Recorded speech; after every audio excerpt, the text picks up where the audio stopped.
On the cold morning of January 28, 2026, a truly massive ship began to move on its own. The pre-commissioning unit John F. Kennedy, also known as CVN-79, left the docks at Newport News Shipbuilding in Virginia. This was not just any departure, it was the first time the 100,000-ton aircraft carrier sailed using its own powerful engines. For years, the ship had been a giant, silent structure tied to the pier. Now, it was finally coming to life, showing the world that its heart, its nuclear reactors and propulsion systems, was beating strong. This moment marked the beginning of its builder's sea trials, a critical test of its basic functions. The journey down the James River and into the vast Atlantic Ocean was more than just a short trip. It was a major milestone for the thousands of engineers, shipbuilders and sailors who had worked on the vessel for over a decade. This first voyage was a powerful symbol of progress after a very long and difficult construction process. It showed that despite many setbacks and delays, the ship was finally ready to prove itself at sea. Every turn of its giant propellers and every response from its steering systems was watched closely. This was the ultimate engineering stress test, designed to push the ship and find any hidden problems before the Navy officially accepted it. This initial movement under its own power was a moment of truth for the entire Ford-class aircraft carrier program. The first ship in this new class, the USS Gerald R. Ford, had faced many problems with its new technologies. Therefore, everyone was watching the Kennedy very closely to see if the lessons from the first ship had been learned. The successful start of its sea trial suggested that the shipyard and the Navy had made important improvements. It was a sign that the program was moving in the right direction, building confidence that this new carrier would be a more reliable and capable warship from the start. For the crew aboard the Kennedy, this first voyage was an incredibly important experience. Just days before, they had completed a fast cruise, which is a detailed simulation of being at sea while the ship is still tied to the pier.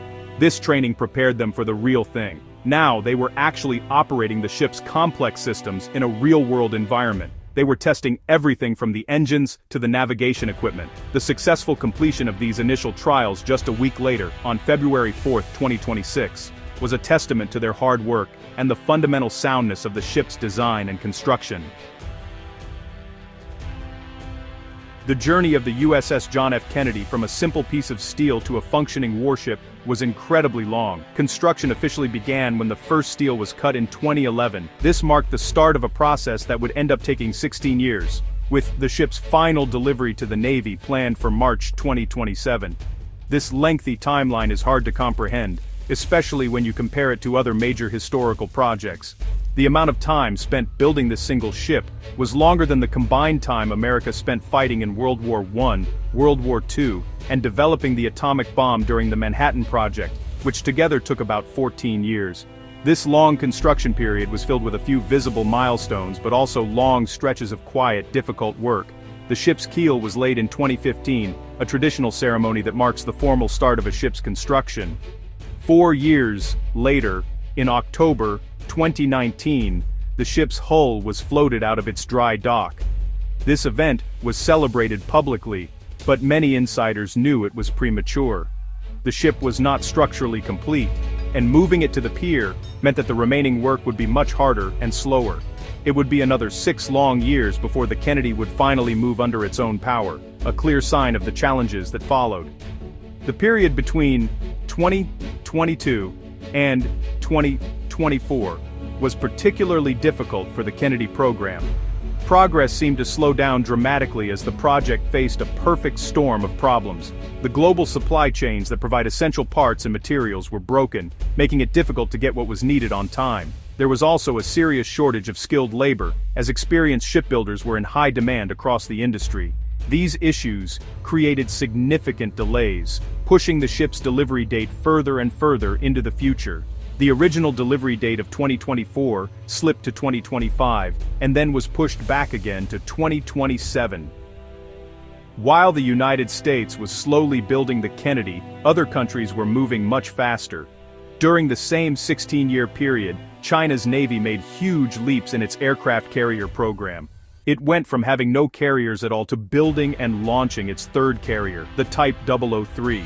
This new Chinese ship even features advanced electromagnetic catapults, a technology similar to what is used on the Ford-class carriers. This comparison highlights the strategic cost of the delays in American shipbuilding. The long wait for the Kennedy was not just a budget problem, it was a national security concern.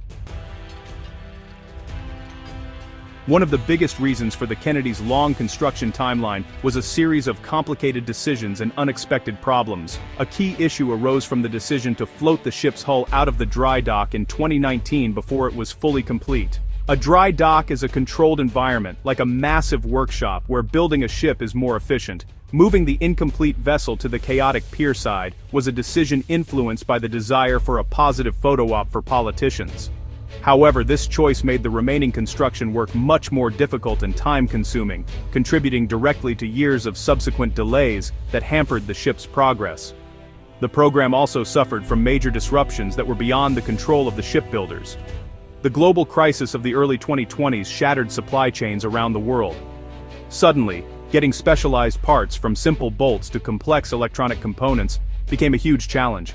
Shipyards depend on a steady flow of materials to keep work moving, and when that flow stops, the entire construction schedule grinds to a halt. This was made worse by a lack of skilled workers. Building an aircraft carrier requires thousands of expert welders, electricians, and engineers, and finding enough of these professionals became a serious obstacle, slowing down every phase of the project. Another significant factor that added to the timeline was a major change in the contract itself. In 2020, the Navy decided to switch from a two-phase delivery plan to a single-phase plan. Originally, the Kennedy was going to be delivered with some systems missing, and that work would be completed later during a separate maintenance period. The new plan required all the work to be finished before delivery, including the full integration of the new F-35C fighter jet. While this decision made sense in the long run, it immediately added 2 years to the construction schedule and increased the complexity of the final building stages. Ultimately, the Kennedy story is one of high ambition meeting real-world challenges. The Ford-class carriers were designed to be a technological leap forward, but introducing so many new systems at once created many risks. The problems with the first ship, the USS Gerald R. Ford, made the Navy and the shipyard more cautious with the Kennedy. They had to solve problems that were discovered on the Ford, while also dealing with new issues like broken supply chains and labor shortages. Each delay had a ripple effect, pushing back other parts of the schedule and making the entire process longer and more expensive than anyone had originally planned. A major difference between the USS John F. Kennedy and its older sister ship, the USS Gerald R. Ford, can be seen in the radar systems they use. The Ford was equipped with a very advanced technology called the dual-band radar. This system uses flat static panels that do not move, giving the ship's island a futuristic look. It was designed to be the best of the best, combining 2 different radar frequencies into one system. However, this cutting-edge technology proved to be very complex, expensive, and, honestly, difficult to maintain. The pursuit of this futuristic design created significant challenges for the first ship in the class.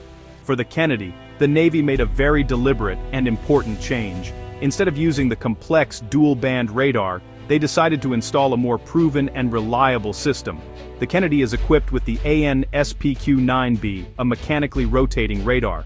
This type of radar has been used on other Navy ships, and is known for its dependability and ease of maintenance. While it may not look as futuristic as the flat panels on the Ford, it is a workhorse system that gets the job done. This decision marked a significant pivot away from taking risks on unproven technology and toward prioritizing systems that are known to work well. This change in radar technology was part of a broader philosophy to make the Kennedy a more practical and reliable ship from the very beginning. The Navy also installed the new Enterprise Air Surveillance Radar, or EASR, another highly capable system, to handle the ship's air traffic control and defense needs. By combining these proven technologies, the Navy aimed to avoid the technical headaches that plagued the Ford. The goal was to ensure the Kennedy systems would have high uptime, meaning they would be ready and working when needed, rather than being stuck in constant repair or testing cycles.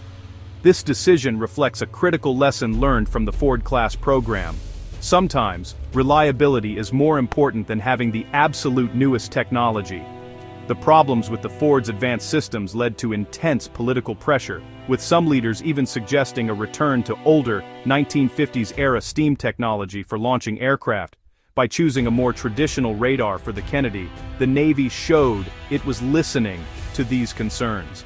It was a practical choice that balanced performance with the need for a warship that could be counted on to perform its mission without being sidelined by its own complex equipment. The first ship of the new class, the USS Gerald R. Ford, was essentially a floating laboratory. It was packed with groundbreaking but unproven technologies that were supposed to revolutionize naval warfare. These included the Electromagnetic Aircraft Launch System, or EMALS, the advanced arresting gear for landing planes, and the advanced weapons elevators. However, these systems were plagued by failures and instability in their early years. The ship spent a huge amount of time in testing and repairs, which created a reputation for the entire Ford class as being unreliable and, frankly, overly ambitious. The Kennedy's construction directly benefited from these painful lessons. For the Kennedy, the approach was different. Instead of treating the ship as another experiment, the goal was to build a dependable warship. The Navy and shipbuilders took the lessons learned from the Ford and applied them directly to the Kennedy's design and construction. For example, with the advanced weapons elevators, which use powerful electromagnetic motors to move munitions, the Kennedy's crew got extensive hands-on training long before the ship went to sea. They used advanced virtual and augmented reality simulators at a land-based test site to master the system, find potential problems, and provide feedback to engineers, ensuring the elevators would work correctly from day one. This focus on reliability extended to every part of the ship. The decision to use a more conventional radar system was the most obvious example, but this philosophy was applied throughout the vessel. Engineers worked to stabilize and improve the EMALS and AAG systems based on years of data from the Ford. The goal was to make sure that when the Kennedy was delivered to the Navy, it would be a fully operational warship, not a project that still needed years of fixes. This, get it right, the first-time approach was a direct response to the intense criticism and delays that the Ford had experienced. This new philosophy also changed how success was measured. For the Ford, success was often defined by technological innovation. For the Kennedy, success was defined by operational readiness.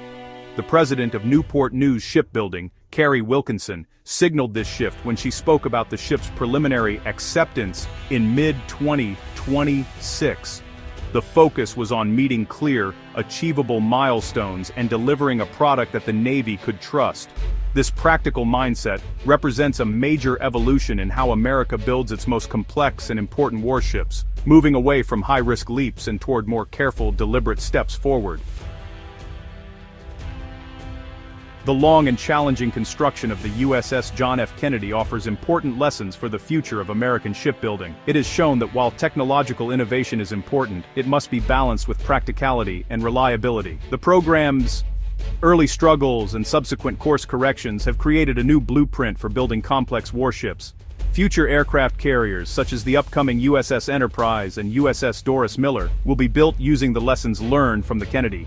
This means a greater emphasis on maturing technologies on land before installing them on a ship, and a focus on delivering a more complete and tested vessel. The successful completion of the Kennedy sea trials in early 2026 is a sign that the Ford-class program is finally hitting its stride. After years of negative headlines and concerns about performance, the Kennedy is poised to demonstrate the true potential of its design. With more reliable systems and a better prepared crew, the ship promises to be a powerful asset for the U.S. Navy. Its journey has been a testament to the resilience of the American industrial base, which managed to overcome supply chain disruptions, labor shortages, and technical challenges to produce one of the most advanced warships in the world. Now that the Kennedy has completed its builder's sea trials, the next step is a series of rigorous acceptance trials. During these trials, inspectors from the Navy will test every single system on the ship to ensure it meets the contract's demanding specifications. This is the final exam before the Navy officially takes ownership of the vessel. Following its planned delivery in March 2027, the Kennedy will undergo further operational testing and integration with the fleet. It will become a cornerstone of America's naval power, projecting strength and protecting the nation's interests around the globe for the next 50 years. Ultimately, the story of the USS John F. Kennedy is one of both a delayed dream and an engineering triumph. The 16-year journey was far longer and more difficult than ever imagined, highlighting significant challenges in the U.S. shipbuilding industry. However, it also resulted in a warship that is stronger, more reliable, and more capable because of the hard lessons learned along the way. The Kennedy stands as a powerful symbol of American perseverance and a guide for how to build the fleet of the future, a fleet that is not only technologically advanced, but also dependable and ready for any mission.